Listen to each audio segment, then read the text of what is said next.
क्या आप भूतों पर यकीन करते हैं? क्या आपके साथ कभी कोई ऐसा इंसिडेंट हुआ हो जिससे आप बुरी तरह डर गए हो? क्या आपने कभी मरे हुए इंसानों के साथ काम किया है? आप सोच रहे होंगे, ये कैसे सवाल कर रही हूँ मैं। खैर, वीडियो के लास्ट तक बने रहिए, सारे सवालों के आपको जवाब मिल जाएंगे। Welcome to the scary pizza YouTube channel. मैं आज आपको 2 हॉरर स्टोरी सुनाने वाली हूँ। तो हमारी पहली कहानी है गुड़गांव की। 1980 के आसपास वहाँ सुनसान हुआ करता था। 1980 के बाद ही गुड़गांव, जिसका नाम अब गुरुग्राम है, लोग बसने लगे थे। जब ये शहर बसना शुरू हुआ तो यहाँ की ज़मीनें बिकना शुरू हुई और धीरे धीरे यहाँ कंपनीज और रहने के लिए कॉलोनी बसने लगी। लेकिन इसके साथ ही यहाँ कुछ अजीब अजीब चीज़ें होने लगी, जैसे खुदाई के दौरान ह्यूमन स्केलेटन मिलना, रात में रोने की आवाज़ें आना। इसका एक रीज़न ये भी था कि पुराने टाइम में वहाँ पे डाकू हुआ करते थे, जो यहाँ से आने जाने वाले लोगों को लूटने के बाद उनको मारकर उधर ही दफना दिया करते थे। वक्त के साथ साथ गुरुग्राम डेवलप होता गया और आज वो गुरुग्राम हाईटेक सिटी बन गया है। अब यहाँ बड़ी बड़ी कंपनीज आने लगी। ऐसी ही 2005 में एक कंपनी आई जिसका नाम था सैफ्रॉन बीपीओ कंपनी। इस कंपनी में एक लड़की काम करती थी जिसका नाम रोज था। लड़की बहुत इंटेलिजेंट थी और उसकी एज कुछ 26-27 साल के आसपास थी और पूरी रिस्पॉन्सिबिलिटी और डेडिकेशन के साथ काम करती थी। वो कस्टमर केयर एग्जीक्यूटिव के पोस्ट पर काम करती थी। उसका काम कॉलिंग का हुआ करता था और उसके काम से उसके सीनियर्स भी काफ़ी ज़्यादा इम्प्रेस रहते थे। लगातार वो अपने टारगेट्स को पूरा करती और एम्प्लॉय ऑफ द मंथ का खिताब भी हासिल करती। एक दिन की बात है कि उसके पास एक कॉल आई, जो कि आम बात थी। लेकिन नॉर्मली कॉल सेंटर में एक कॉल मैक्स टू मैक्स 2 या 3 मिनट की हुआ करती थी, बट उस दिन रोज 1 घंटे से कॉल पर थी और कुछ परेशान सी दिख रही थी। चेहरा उसका काफी ज्यादा बेचैनी वाला लग रहा था।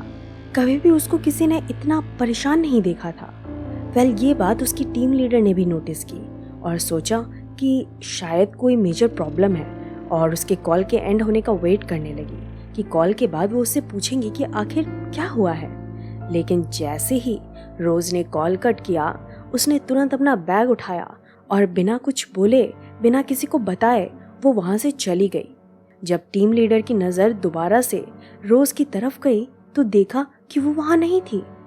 उसकी टीम लीडर ने उसके आसपास के एम्प्लॉय से पूछा तो उन्होंने जवाब दिया, मैम नहीं पता, वो कुछ परेशान लग रही थी और बिना कुछ बोले ही चली गई। ये बात उसकी टीम लीडर को बहुत अजीब लगी, इसलिए उन्होंने डिसाइड किया कि जिस नंबर से कॉल आया था वो उसकी डिटेल्स निकालेंगे। लेकिन जब उन्होंने ऐसा किया तो उनके पैरों तले ज़मीनें खिसक गई। उन्हें पता चला कि रोज के पास तो कोई कॉल आया ही नहीं था।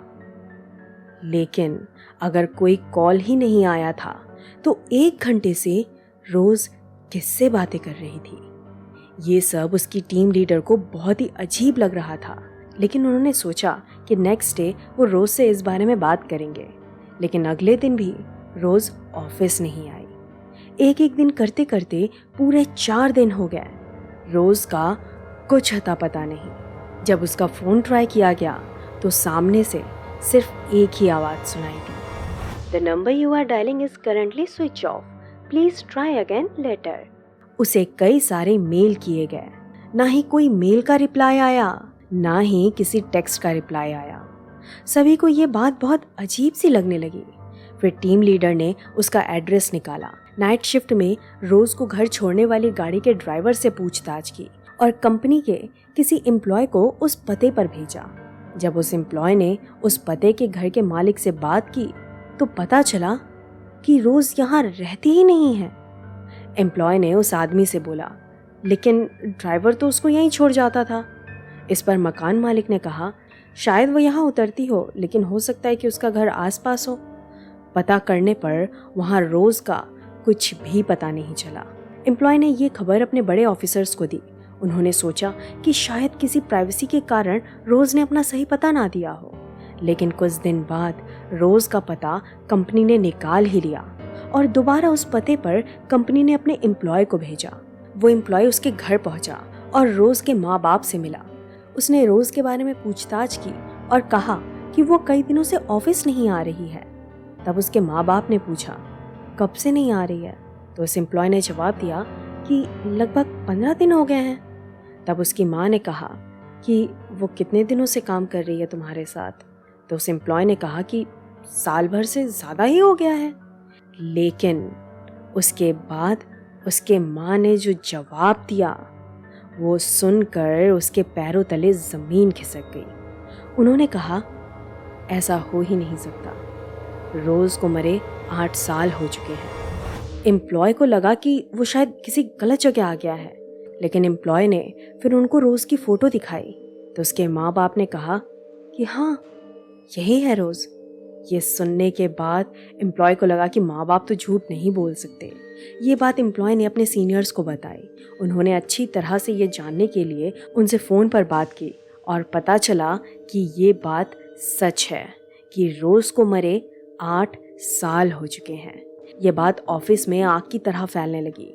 जो एम्प्लॉय रोज़ के साथ काम करते थे उनमें से एक की हार्ट अटैक से मौत हो गई और कुछ की दिमागी हालत खराब हो गई। इतना ही नहीं, इससे पहले वहाँ कई हैरान कर देने वाली घटनाएं भी घटी।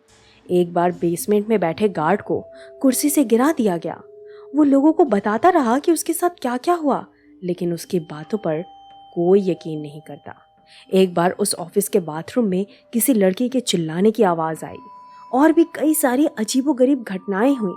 बाद में पता चला कि जहाँ वो ऑफिस बना है वहाँ लगभग 100 साल पुराना शमशान घाट हुआ करता था और खुदाई के दौरान कई कंकाल भी निकले थे और यही रीज़न से वहाँ ये सभी घटनाएं होती थी।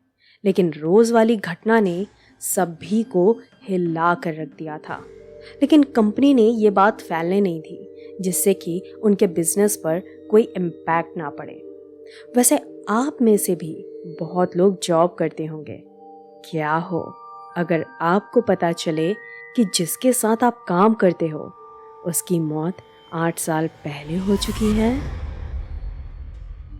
तो चलिए बढ़ते हैं दूसरी स्टोरी की ओर और ये कहानी है स्टेफिना की, जिसके इन्वेस्टिगेशन पुलिस ने ही की थी और ये पुलिस के द्वारा एक रजिस्टर्ड केस है।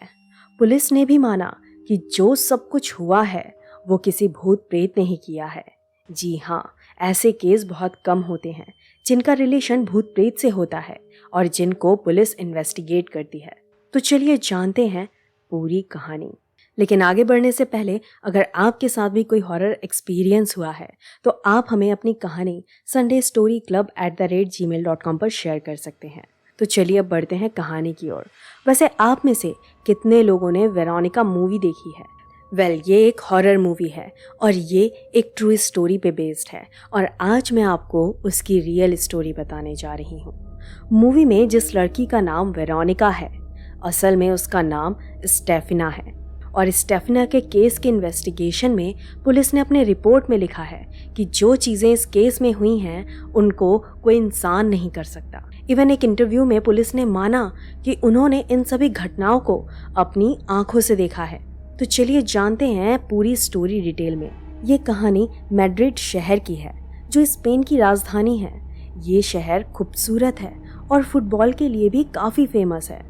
बात है 1990 की, जब 18 साल की स्टेफिना अपने मॉम डैड और भाई के साथ मैड्रिड में एक अपार्टमेंट में रहती थी और पास के ही कॉलेज में जाती थी। सब कुछ ठीक चल रहा था उसकी लाइफ में, लेकिन कुछ टाइम बीतने के बाद अचानक से स्टेफिना के बिहेवियर में चेंजेस आने लगे। वो अपनी फैमिली के लोगों को हार्म करने लगी। जैसे ही उसका भाई उसके सामने आता वो कूद कर उसे पकड़ लेती और चोट पहुंचाती। नॉर्मली वहाँ पे घर लकड़ियों के बने होते हैं, सो वो नाखून से पूरे दीवार को स्क्रैच करने लगी। धीरे धीरे हर दीवार पे स्टेफिना के स्क्रैचेस करने के निशान बनने लगे। वक्त के साथ उसका बिहेवियर और भी एग्रेसिव होने लगा। स्टेफिना अब चीखने चिल्लाने लगी और गुर्राने भी लगी थी। उसको अब धीरे धीरे दौड़े भी पड़ने लगे थे। वो अचानक बेहोश हो जाती, फिर होश में आने के बाद वो ठीक हो जाती। धीरे धीरे उसकी तबीयत और ज़्यादा बिगड़ने लगी। तो उसके पेरेंट्स ने उससे पूछा कि तुम ये सब क्या करती रहती हो? स्टेफिना ने कहा, मेरे को कुछ नहीं पता कि क्या करती हूँ, कब करती हूँ, मुझे कुछ भी नहीं पता होता इन सब चीज़ों के बारे में। स्टेफिना की हेल्थ पर बहुत बुरा असर पड़ रहा था। वो धीरे धीरे बीमार सी रहने लगी थी। फिर उसने बताया कि उसको आधी रात में एक साया दिखता है और इसके बाद उसको कुछ पता नहीं होता कि उसको क्या हो जाता है। स्टेफिना के पेरेंट्स ने सोचा कि स्टेफिना, जो कि बहुत बुक्स पढ़ती थी और वो बुक्स कुछ तंत्र मंत्र और बड़ी अजीबोगरीब हुआ करती थी, तो उन्हें लगा कि शायद उस पर इन्हीं सब का असर है। तो स्टेफिना की माँ ने उसके कमरे में उस टाइप की सारी बुक्स हटा दी और उन्होंने सोचा कि बुक्स हटाने के बाद सब नॉर्मल हो जाएगा। बट स्टेफिना की तबीयत अब भी नॉर्मल नहीं हुई थी। वो वही सब हरकतें करती थी जो पहले किया करती थी। खैर, धीरे धीरे 6 महीने गुजर जाते हैं, लेकिन स्टेफिना की तबीयत में कोई सुधार नहीं था, बल्कि उसकी तबीयत और बिगड़ती जा रही थी। इसी दौरान उसके पेरेंट्स ने सभी डॉक्टर्स को दिखाया, लेकिन कोई फ़ायदा नहीं। फिर उसके पेरेंट्स ने चर्च के फादर को भी दिखाया, लेकिन सबने बताया कि कोई प्रॉब्लम नहीं है, ना इसको कोई फिजिकल प्रॉब्लम है और ना ही कोई मेंटल प्रॉब्लम है। कोई भी प्रॉब्लम किसी ने नहीं बताई। ना जाने कितने ही मेडिकल टेस्ट हुए, लेकिन रिपोर्ट में कुछ भी नहीं निकलता। दिन ब दिन स्टेफिना का बिहेवियर बदलता ही जा रहा था। वो अजीबोगरीब हरकतें करती ही रहती। एक दिन स्टेफिना की तबीयत बहुत ज़्यादा खराब होने लगी, तो उसके पेरेंट्स उसको एक हॉस्पिटल में ले गए और वहाँ उसको भर्ती करा दिया। और उन्होंने सोचा कि वो यहाँ पर उसके सारे मेडिकल टेस्ट करवाएंगे और पता करेंगे कि आखिर हुआ क्या है उसे। लगभग 3 वीक तक उसका वहाँ इलाज चला। हर टाइप के डॉक्टर ने उसको चेक किया, लेकिन अभी तक कोई बीमारी नहीं निकली। सभी ने कहा कि ये 100% ठीक है, इसको कोई दिक्कत ही नहीं है। स्टेफिना भी नॉर्मल लग रही थी, लेकिन एक दिन अचानक स्टेफिना की डेथ हो जाती है। स्टेफिना बिल्कुल नॉर्मल थी, उसको कोई भी दिक्कत नहीं थी। सभी डॉक्टर्स फिर से उसका चेकअप करते हैं, लेकिन किसी को कुछ समझ नहीं आता। उसका फिर से टेस्ट होता है और उसकी बॉडी का पोस्टमार्टम होता है कि आखिर उसकी डेथ हुई कैसे। जब रिपोर्ट सामने आती है तो पता चलता है कि उसकी मौत का कारण दिल का दौरा पड़ना था। ये देख सभी हैरान थे। अब आप सोच रहे होंगे कि हार्ट अटैक तो आम बात है, लेकिन उस वक्त ये आम बात नहीं थी। एक 18 साल की लड़की को दिल का दौरा कैसे आ सकता है? क्योंकि इस मौत का कारण कुछ ना कुछ तो होगा ही। दिल की धड़कनें रुकना भी एक मौत का कारण है, लेकिन यंग एज में दिल की धड़कनें रुक कैसे सकती हैं? ये सब जानकर सब चौंक गए थे, क्योंकि ये 1990 की बात है और उस टाइम पर हार्ट अटैक बहुत कम आया करते थे। खासकर जो यंग लोग होते थे या फिर बच्चों को हार्ट अटैक नहीं आया करते थे। खैर, अब क्या कर सकते थे, क्योंकि स्टेफिना की मौत तो हो ही चुकी थी। उसके पेरेंट्स उसकी बॉडी को अपने घर ले आए और जो उनके रिचुअल के अकॉर्डिंग था उसी तरीके से उसकी बॉडी को दफन किया गया। अब स्टेफनी का जो घर था, उसके घर में उसका जो कमरा था एंड उसके पेरेंट्स उस कमरे को बहुत अच्छे से सजा कर रखते थे। उसकी सारी चीज़ों से उनको बहुत प्यार था, क्योंकि एक ही बेटी थी और वो अपने बच्ची से बहुत प्यार करते थे, तो उसकी सारी चीज़ों को वो बहुत अच्छे से सही तरीके से साफ़ करके रखते थे। उसके पेरेंट्स उसकी चीज़ों को वैसे ही रखने लगे जब वो जिंदा थी, मतलब कि जैसे पहले हुआ करती थी, जैसे वो रहती थी, उसकी जो चीज़ जहाँ हुआ करती थी, हर चीज़ साफ़ सफाई, हर चीज़ का ध्यान रखने लगे और हर चीज़ को संभाल के उठाकर ऐसे ही रखा करते थे जैसे स्टेफिना यूज़ करती थी। खैर, साफ़ सफाई करने के बाद, सारी चीज़ें संभालने के बाद उसके कमरे को ताला लगा दिया करते। पहले हफ्ते तो सब ठीक चलता रहा, लेकिन दूसरे हफ्ते में उसके कमरे की जो चीज़ें थीं, जैसे उसकी बेडशीट, उसके बुक्स, उसके दीवार पर जो तस्वीर लगी हुई थी, वो सब इधर उधर होने लगी। जैसे ही उसके पेरेंट्स उसके कमरे का ताला खोलते तो देखते उसकी बेडशीट नीचे है, बुक्स भी इधर उधर पड़ी हुई है, कमरे पर जो तस्वीरें लगी हुई थी वो सब उल्टी पुल्टी मिला करती। स्टेफिना के पेरेंट्स को लगा कि हो सकता है कि उनका कोई पड़ोसी है जो कि उन्हें तंग करने के लिए ये सब कर रहा है। खैर, उन्होंने फिर से साफ सफाई की और चीज़ों को ठीक से लगा दिया। फिर 2-4 दिन के बाद उन्होंने फिर से वो कमरा खोला तो उन्होंने देखा कि फिर से हर चीज़ इधर उधर बिखरी पड़ी है, हर चीज़ उल्टी पुल्टी पड़ी हुई है। अब उनको बहुत अजीब लग रहा था और अब नई नई चीज़ें शुरू हो गई थी स्टेफना के कमरे में, क्योंकि उसके कमरे से रात को अजीब अजीब आवाज़ें आने लगी, जिसमें से एक आवाज़ माँ की हुआ करती थी। जब स्टेफना के परिवार वाले उस कमरे को खोलने के लिए जाते और जैसे ही कमरे को खोलते तो उसमें देखते कि चीज़ें इधर उधर पड़ी हुई हैं। उसके कमरे में काफ़ी ठंडी हवा चल रही थी। ये भी एक अजीब बात थी, क्योंकि उसके कमरे में ठंडी हवा कैसे चल रही थी और कमरे के बाहर देखो तो सब नॉर्मल था, सिर्फ उसके कमरे में ही ठंडी हवा चल रही थी। उन्होंने ध्यान से देखा कि कमरे की जो दीवारें हैं वो सभी नाखूनों से खुरची हुई हैं, जैसे स्टेफना पहले खुरचा करती थी। इस बार स्टेफना के परिवार वालों ने उसके कमरे की खिड़की को अच्छे से बंद कर दिया, उसमें नट बोल्ट लगा दिया और उसके दरवाजे को भी अच्छे से नट बोल्ट से टाइट कर दिया ताकि उसे कोई खोल ना सके। और फिर वो लोग सोने चले गए। लेकिन उस रात फिर से एक ठंडी हवा आई और सभी नट बोल्ट खुल गए और उसका कमरा भी खुल गया और फिर उसी तरीके से अजीब अजीब आवाज़ें वहाँ आने लगी। ये सब देखकर स्टेफना के परिवार वाले डर गए थे और उन्होंने सोचा यहाँ अब तो कुछ अजीब ज़रूर है। वो सब बहुत घबरा गए थे। उन्होंने सोचा कि अब वो क्या करें, पड़ोसी को बताएं कि ना बताएं, कोई विश्वास करेगा भी या नहीं। खैर, जैसे तैसे उन्होंने अपने पड़ोसियों को बताया और पड़ोसियों ने भी बताया कि आपके घर से हमें कुछ अजीब तरीके की आवाज़ें आती हैं। तब उनके पड़ोसी उनके घर आए और उन्होंने सोचा कि हम सब देखेंगे कि आखिर क्या होता है। तो वो सब उसी रात स्टेफना के घर पे रुके और उन्होंने भी उस रात देखा कि अचानक से ठंडी हवा चलने लगी और चीज़ें अपने आप ही इधर उधर जाकर गिरने लगी और तस्वीरें उल्टी होने लगी। बेडशीट भी अपने आप हट गई और ठंडी हवा उस कमरे में चलने लगी और दीवारों पर उसी तरीके के निशान थे। जब पड़ोसी इन सब के गवाह बन चुके थे तब सभी को यकीन हो गया कि यहाँ पर कुछ ना कुछ तो है। अब ये सारी चीज़ें रोज़ होने लगी। स्टेफना के माँ बाप परेशान हो चुके थे। फिर इस दौरान एक नई बात हुई। स्टेफना के कॉलेज के कुछ टीचर वहाँ उसके घर पर स्टेफना की मौत के लगभग 15 दिन बाद आए थे। ये कॉलेज एक क्रिश्चियन कॉलेज था और उसमें एक नन भी थी। वो नन उसके घर आई और उन्होंने उसके माँ बाप को बोला कि हम आपसे कुछ बात करना चाहते हैं। स्टेफना के पेरेंट्स ने कहा कि हाँ बताइए, आपको क्या बात करनी है। तब उन्होंने कहा कि ये कुछ 6-7 महीने पहले की बात है, लेकिन तब हमने आपको नहीं बताया। लेकिन अभी जब पता चला कि स्टेफना की मौत हो चुकी है तो हमें लगा कि आपको ये बताना ज़रूरी है, इसलिए हम आपको कुछ बातें बताना चाहते हैं जो आपको पता होना चाहिए। इसके बारे में उन्होंने बताया कि स्टेफना के एक दोस्त भी थी जिसका एक बॉयफ्रेंड था और उस बॉयफ्रेंड की एक बाइक एक्सीडेंट में डेथ हो गई थी। इस मौत के कारण उसकी जो दोस्त थी उसकी हालत ख़राब रहने लगी और वो डिप्रेशन में रहने लगी। स्टेफना अपने इस दोस्त के बहुत करीब थी।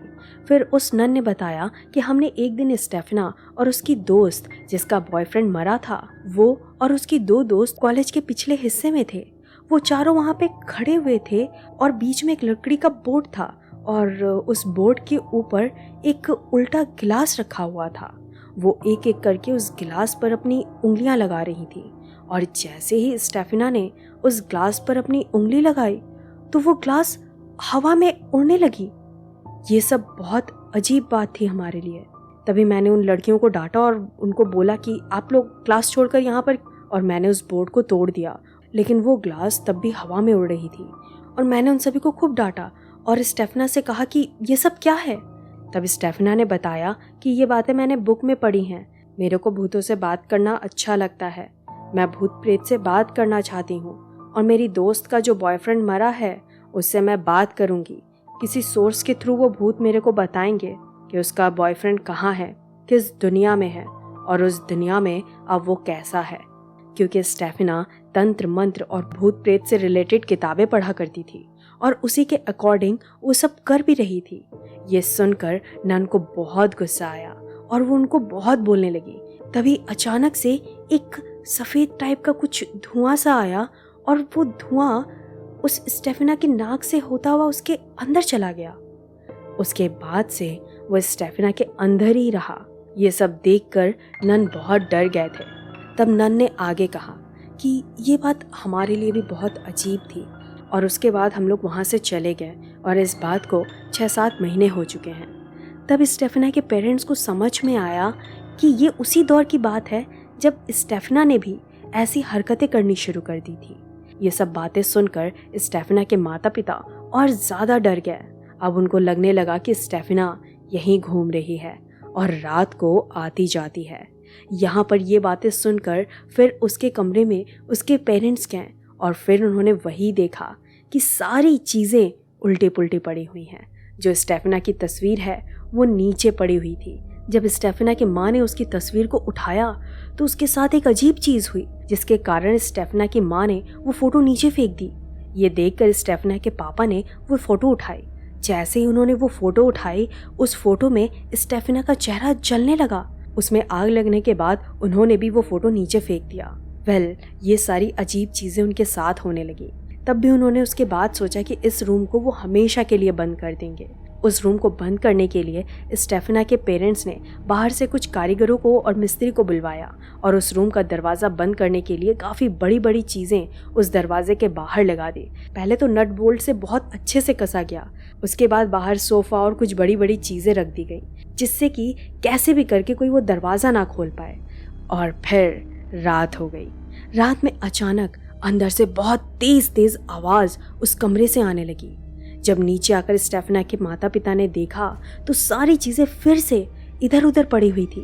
सोफ़ा दूर पड़ा हुआ था, सारे नट बोल्ट टूटे हुए थे और दरवाज़ा खुला हुआ था। जितनी भी भारी भरकम चीज़ें बाहर लगाई गई थी सब इधर उधर पड़ी हुई थी। अगली रात कुछ ऐसा होने वाला था जो अभी तक कभी नहीं हुआ। स्टेफिना के माता पिता सो रहे थे तो अचानक से उसकी माँ को ऐसा लगा जैसे कोई उसके ऊपर बैठा हुआ है और बैठकर उसका गला दबा रहा है। स्टेफिना की माँ काफ़ी घबराई हुई थी और अपना गला छुड़ाने की कोशिश कर रही थी। उनको लगा कि कोई भारी भरकम चीज़ उनके ऊपर रखी हुई है या कोई उनकी छाती के ऊपर बैठा हुआ है। वो ज़ोर ज़ोर से चिल्लाने लगी। उनकी चीख सुनकर स्टेफिना के डैड जागे और बैठ गए और उसकी माँ से पूछने लगे, क्या हुआ तुम्हें? जैसे तैसे उनकी जान बची। ये सब देखकर उसके पेरेंट्स घबरा गए। उन्होंने सोचा कि अब पुलिस को कॉल करना ही पड़ेगा। अभी तक स्टेफिना के पेरेंट्स ने पुलिस को कॉल नहीं किया था, लेकिन रात के लगभग 2-2:30 बजे स्टेफिना के पेरेंट्स ने पुलिस को कॉल किया। लगभग 3 बजे के आसपास पुलिस के 4-5 लोग उसके घर पहुंचे और उन्होंने महसूस किया कि कुछ अजीब सी ठंडी ठंडी हवा वहाँ पर चल रही है। पुलिस वालों ने पूछा कि ये सब क्या हो रहा है। तब उसके पेरेंट्स ने बताया कि हम तो 1 महीने से ये सब झेल रहे हैं और सारी चीज़ें फिर उन्होंने बताई कि रात में क्या क्या होता है। फिर अगले दिन 4-5 पुलिस वाले रात में स्टेफिना के घर पहुंचे और उन्होंने कहा कि आज हम लोग यहीं पर रुकेंगे और सारी चीज़ें देखेंगे। पुलिस वालों ने सारी कहानी दोबारा से पूछी। इस बार पुलिस वालों ने सब कुछ अपनी आंखों से देखा। वही सारी चीज़ें पुलिस वालों की आंखों के सामने हुई। उन्होंने देखा कि कैसे नट बोल्ट से दरवाजे बंद किए गए थे और वो कैसे खुद ही खुल गए। ये सब देख पुलिस वालों की भी हवा टाइट हो गई। उन्होंने देखा कि कैसे उस कमरे से अजीब अजीब आवाज़ें आ रही हैं और कैसे सारी चीज़ें इधर उधर हो जा रही हैं और एक ठंडी सी हवा चल रही है। घर के सामने और घर के पीछे, घर के आसपास हर जगह सब नॉर्मल हवा थी, बट उस कमरे में ठंडी हवा चल रही थी। ये सारी चीज़ें देखकर पुलिस वालों को लग गया था कि यहाँ कुछ तो अजीब है। अब पुलिस वालों को इस इन्वेस्टिगेशन के लिए अपनी रिपोर्ट भी सबमिट करनी थी। तो उस रिपोर्ट में पुलिस वालों ने लिखा कि जो जो चीज़ें हमने अपनी आंखों से देखी वो कोई इंसान नहीं कर सकता। दरवाज़ा जो खुला है, जो चीज़ें उलट पुलट हुई हैं, वो सारी चीज़ें अननेचुरल तरीके से की गई हैं। लास्ट में पुलिस भी कोई सॉल्यूशन नहीं ढूंढ पाई और पुलिस ने उसके पेरेंट्स को एक ही एडवाइस की कि आप इस घर को खाली करके कहीं दूर चले जाइए। स्टेफिना के पेरेंट्स ने भी कहा कि हाँ, हम भी यही सोच रहे थे। स्टेफिना के पेरेंट्स ने वो घर खाली कर दिया और किसी दूसरी सोसाइटी में जाकर रहने लगे। खैर, उनके घर खाली करने के बाद वहाँ पर इस तरह की कोई अजीब घटनाएं नहीं हुई और लास्ट में पुलिस ने इस केस को बंद कर दिया। वेल, स्पेन के हिस्ट्री में आज भी इस कहानी का जिक्र किया जाता है और इस कहानी के ऊपर एक मूवी भी बनी है जो कि मैंने पहले भी बताया था। उसका नाम वेरोनिका है। कहा जाता है कि इस फिल्म को 100 में से एक भी इंसान पूरा नहीं देख पाया था क्योंकि ये फिल्म काफ़ी डरावनी है और स्पेन के इतिहास में एक ऐसा केस है जो किसी भूत के ऊपर डॉक्यूमेंटेड किया गया था। वेल, अगर आपका कभी ऐसा किसी से सामना हो जाए तो आप क्या करेंगे, हमें कमेंट में बताइएगा। और अगर आपका सामना हुआ है और अपनी कहानी आप हमें शेयर करना चाहते हैं तो sundaysstoryclub@gmail.com पर अपनी कहानी हमें शेयर कर सकते हैं।